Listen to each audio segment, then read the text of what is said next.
तैयारी next level में आपका स्वागत है। आरआरबी एएलपी का 16 फरवरी सेकेंड शिफ्ट का आज सभी क्वेश्चन को देखने वाले हैं। तो चलिए शुरू करते हैं। राज्य के नीति निर्देशक तत्व के बारे में कौन सा कथन सही है? इसका राइट आंसर होगा किसी भी न्यायालय द्वारा लागू नहीं किया जा सकता है डीपीएसपी को। इसको पढ़ लीजिएगा, पॉलिटी से एक क्वेश्चन आ रहा है एग्जाम में। नेक्स्ट क्वेश्चन है आपका, किसमें राजधानी का आकार छोटा होता है?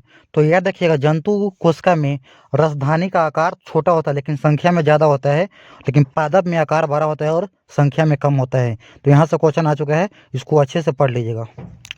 नेक्स्ट क्वेश्चन हम लोग देखते हैं, आवृत्ति बढ़ने पर तरंगदैर्घ्य पर क्या प्रभाव पड़ेगा? तो याद रखिएगा, जब भी आवृत्ति बढ़ेगा तो तरंगदैर्घ्य क्या होता है?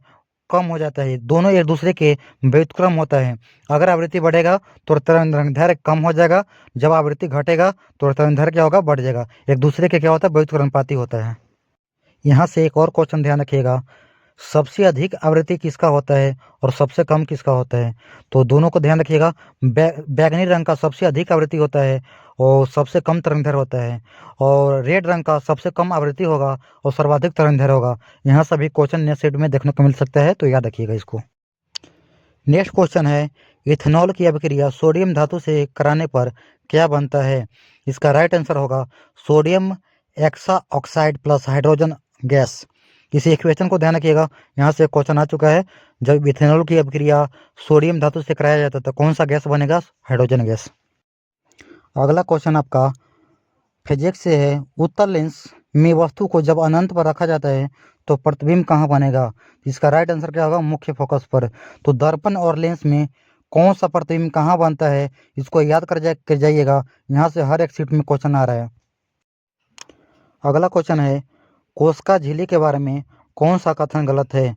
तो याद रखिएगा, कोशिका झिल्ली जो होता है ना, प्लांट का सबसे बाहरी स्तर का होता है कोशिका भित्ति। यहाँ पर क्वेश्चन दिया था कोशिका झिल्ली के बारे में कौन सा कथन गलत है? तो याद रखिएगा, प्लांट का सबसे बाहरी सतह में क्या होता है? कोशिका भित्ति होता है, ना कि कोशिका झिल्ली। कोशिका झिल्ली प्लांट में सबसे अंदर की तरफ होता है, लेकिन जंतु में कोशिका झिल्ली बाहर की तरफ होता है। नेक्स्ट क्वेश्चन आपका इन्वायरमेंट से था, जैव निम्नीकरण किसे कहते हैं? तो वैसे पदार्थ को जैव निम्नीकरणीय पदार्थ बोलते हैं जो बैक्टीरिया या कवक के प्रभाव से सड़ गल जाए, यानी कि विघटित हो जाए। जैसे में कागज हो गया, कपड़ा हो गया, लकड़ी हो गया, ये सब बैक्टीरिया के प्रभाव में क्या होता है? विघटित हो जाता है, सड़ गल जाता है। वैसे प्रक्रिया को पदार्थ को क्या बोलते हैं?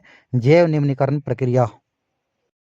नेक्स्ट क्वेश्चन आपका है, वर्ण विक्षेपण में किस रंग का विचलन सबसे कम होता है? तो सबसे कम विचलन रेड का होता है और सबसे ज़्यादा विचलन बैगनी रंग का होता है। तो इसको याद रखिएगा, यहाँ से क्वेश्चन आ चुका है। नेक्स्ट शीट में यहाँ से भी क्वेश्चन आएगा। नेक्स्ट क्वेश्चन आपका है, स्याही की बूंद में पानी में क्यों फैल जाता है? स्याही की बूंद पानी में क्यों फैल जाता है? इसका राइट आंसर होगा विसरण के कारण। और जब भी टेम्परेचर बढ़ाया जाता है तो गतिज ऊर्जा बढ़ेगा, और जब गतिज ऊर्जा बढ़ेगा तो विसरण क्या हो जाएगा? तेज हो जाएगा। विसरण का मतलब क्या होता है? किसी भी कणों का फैलना। तो अगर गतिज ऊर्जा बढ़ेगा तो विसरण क्या होगा? तेज। नेक्स्ट क्वेश्चन आपका है, यदि ध्वनि की चाल स्थिर हो तो आवृत्ति बढ़ जाए तो तरंगदैर्घ्य क्या होगा? तो याद रखिएगा, तरंगदैर्घ्य क्या होगा? कम हो जाएगा।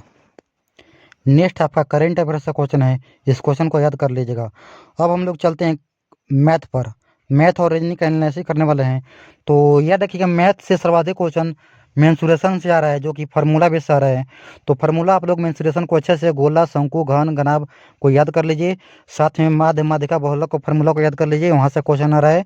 अगर आपको रीजनिंग में अच्छा नंबर लाना है तो यूट्यूब पर जाइए, HSC सरकारी नौकरी आकाश सर के वीडियो को देखिए, पूरे में पूरे मार्क्स को आएगा।